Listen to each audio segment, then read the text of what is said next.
Welcome to the story. Don't forget to like, subscribe, and support me. In the not-so-distant future, the world had become something unrecognizable.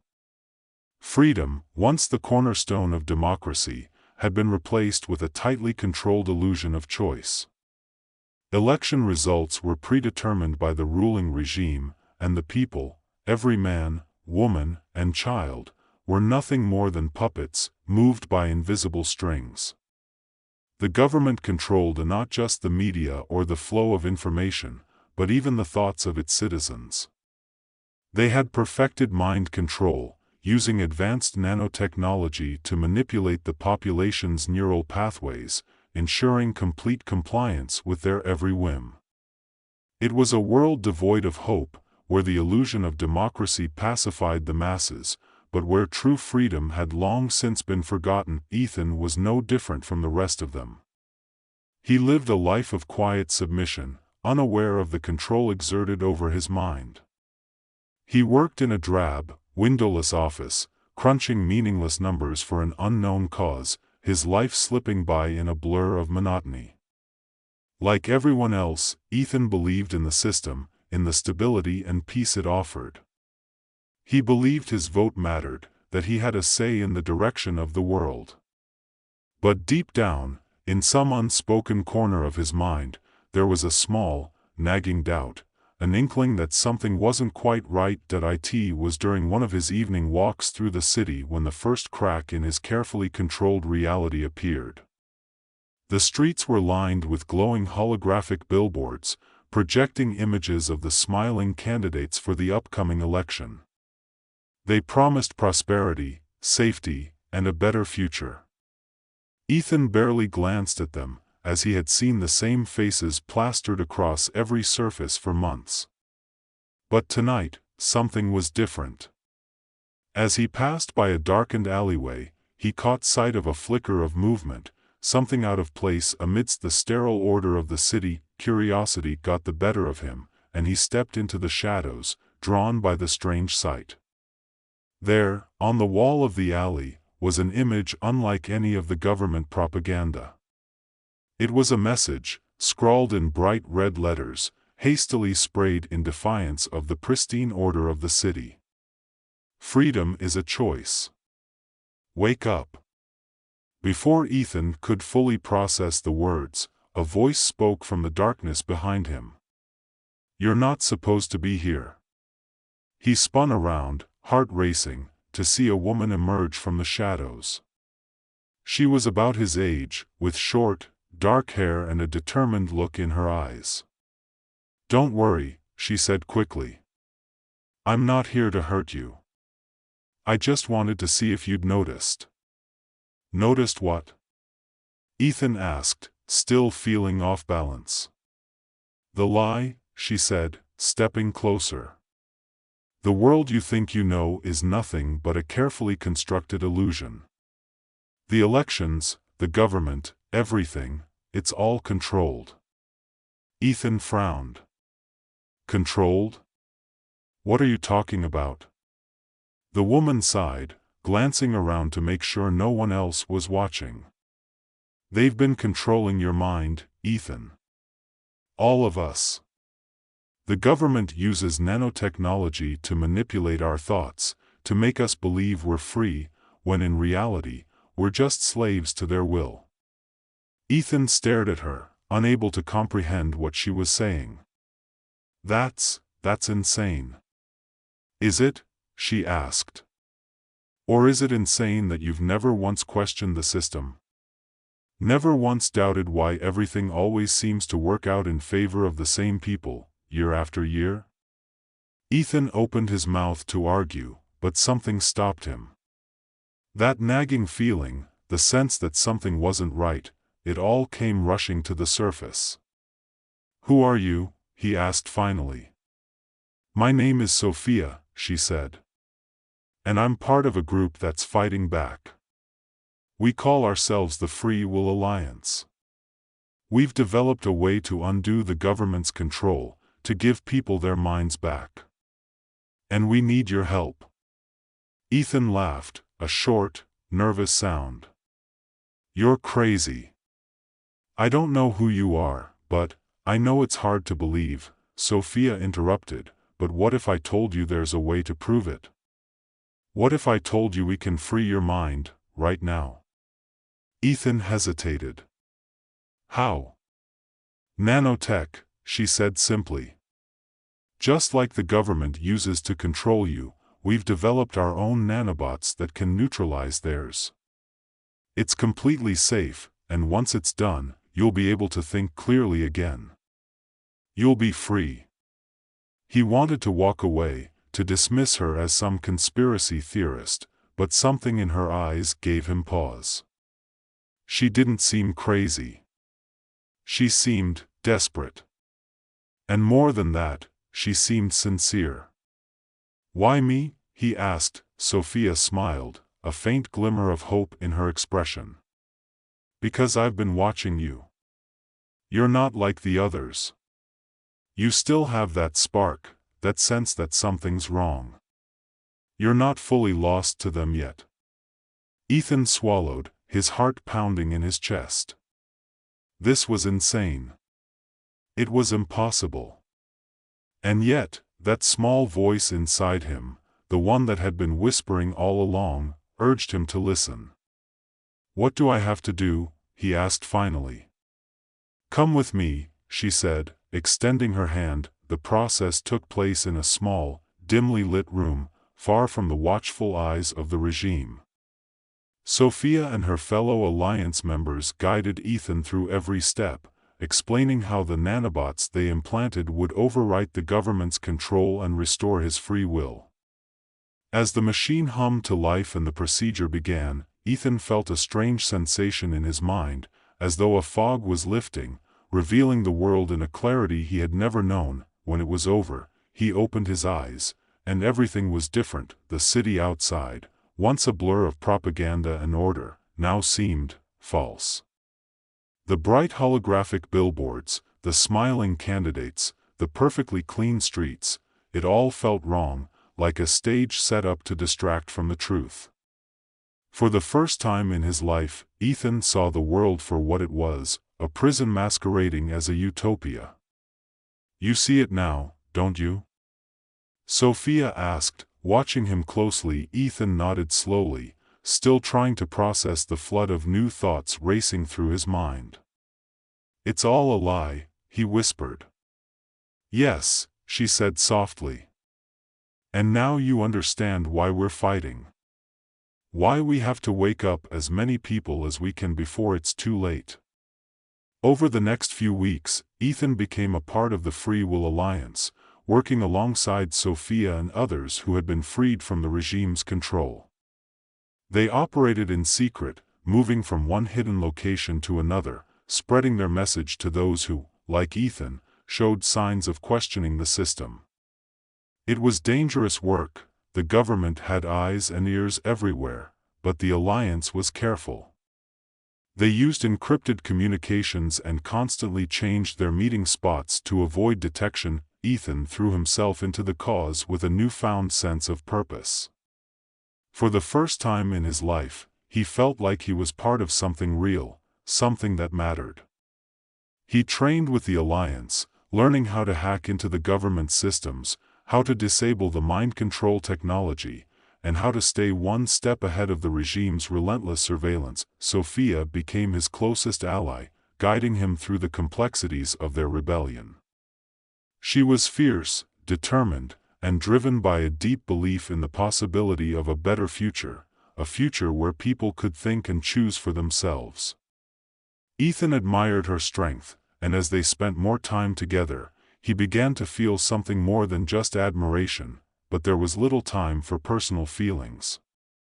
The election was fast approaching, and the Alliance knew they had to act soon if they wanted to make a difference. The government had already selected their puppet candidates, and the entire election process was nothing more than a farce designed to maintain the illusion of democracy. The people would vote, just as they always had, but the outcome had already been decided unless the Alliance could stop it. Ethan found himself sitting in a dimly lit room, surrounded by the key members of the alliance as they discussed their plan for the upcoming election. Sophia stood at the front, outlining the details with a determined look on her face. "We've managed to infiltrate several of the government's key systems," she said, pointing to a holographic map of the city. "But the real challenge will be disabling the mind control nanobots on a large enough scale to make a difference. We've tested the tech," Marcus, one of the Alliance's top hackers, chimed in. "It works, but we need to get it to as many people as possible before Election Day." Ethan frowned, leaning forward. "How are we going to do that?" "The regime controls all the communication networks." Sophia nodded grimly. "That's why we need to go after their control centers. If we can disable the main hub where they distribute the nanobots, we can stop them from controlling the vote." It was a risky plan, but it was the only one they had. Ethan sat in silence, absorbing the gravity of what they were planning. It wasn't just an election anymore. This was the moment where everything would either fall apart or change forever. If they failed, the government would clamp down harder than ever before, and the chance of any real freedom might be lost for generations. If they succeeded, they could ignite a spark that would set the whole world free. The plan was simple in theory: infiltrate the central nanotech control hub, shut down the mind control network, and give people back their ability to think for themselves. But executing it was anything but simple. The control hub was deep underground, heavily fortified, and constantly monitored by the regime's most loyal soldiers. It was a fortress, and they had to find a way in without raising suspicion. Over the following days, Ethan and Sophia worked tirelessly to gather intelligence and prepare the team for the operation. Marcus, with his technical expertise, managed to secure access codes that would allow them to bypass some of the outer defenses. Meanwhile, Ethan and Sophia assembled a group of trusted Alliance members who would be responsible for carrying out the mission. Every detail had to be perfect. There would be no second chances. On the night of the operation, the air was thick with tension. The group gathered in a safe house on the outskirts of the city, where they reviewed the plan one last time. Ethan could feel the weight of the moment pressing down on him. This wasn't just another mission, this was the mission. The future of their entire cause rested on what they were about to do.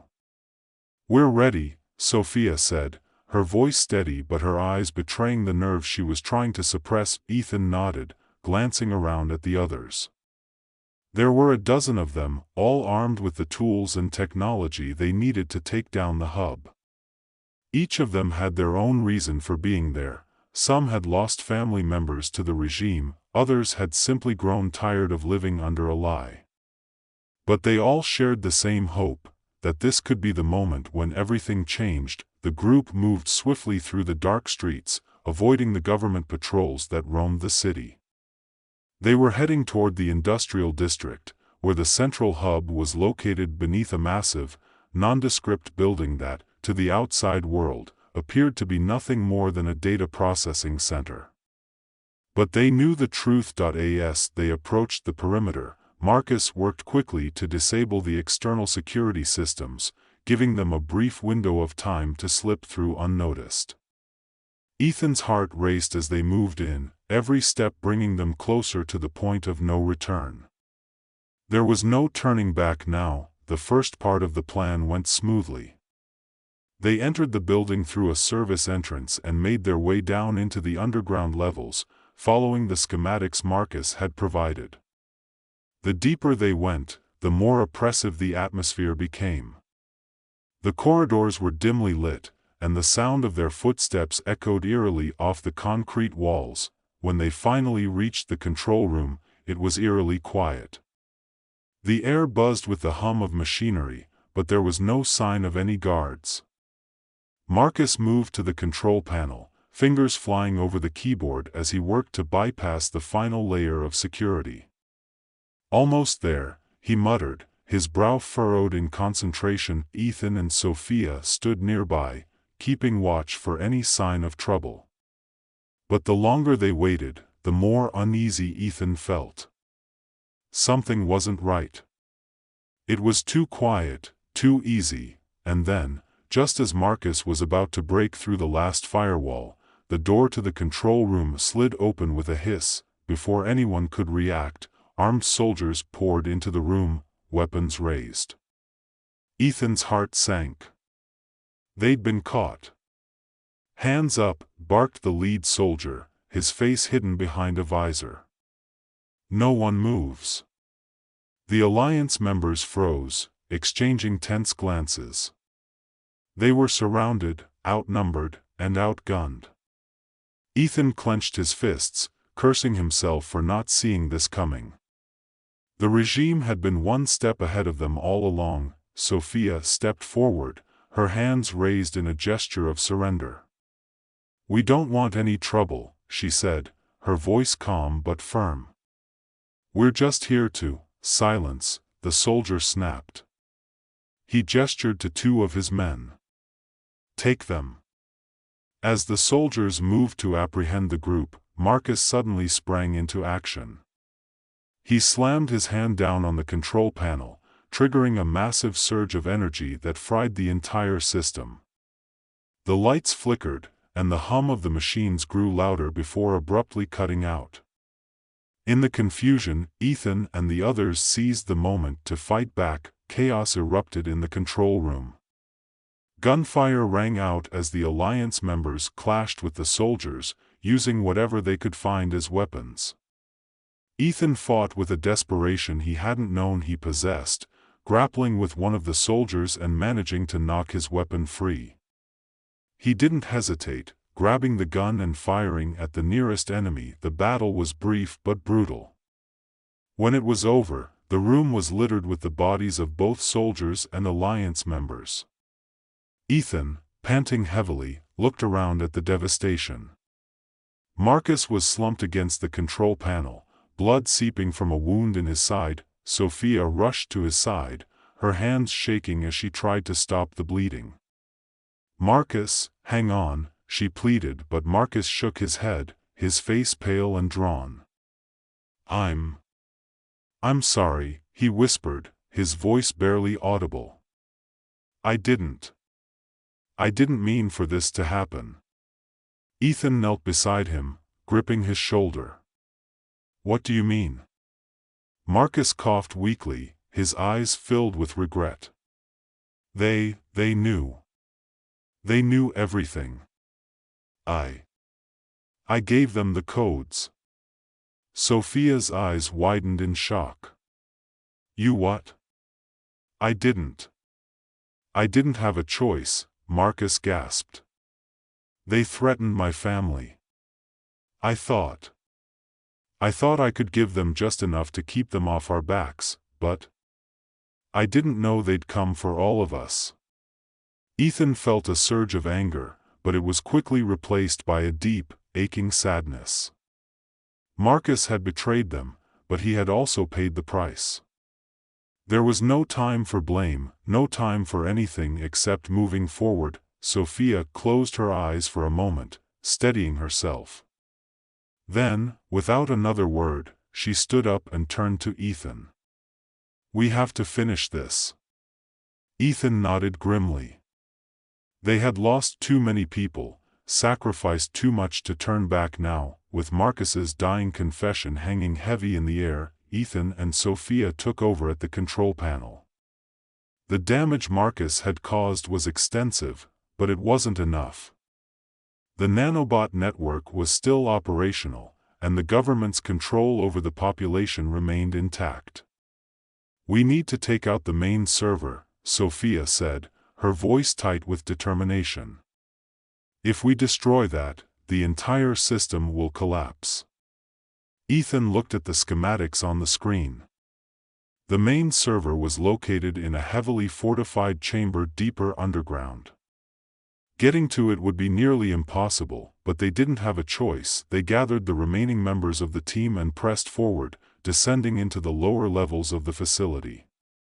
The corridors grew narrower and more claustrophobic the further they went, and the tension in the air was palpable. They knew they were walking into a death trap, but there was no turning back. When they reached the server chamber, they found it guarded by a squad of heavily armed soldiers. The ensuing battle was fierce, but the Alliance fought with everything they had, knowing that this was their last chance.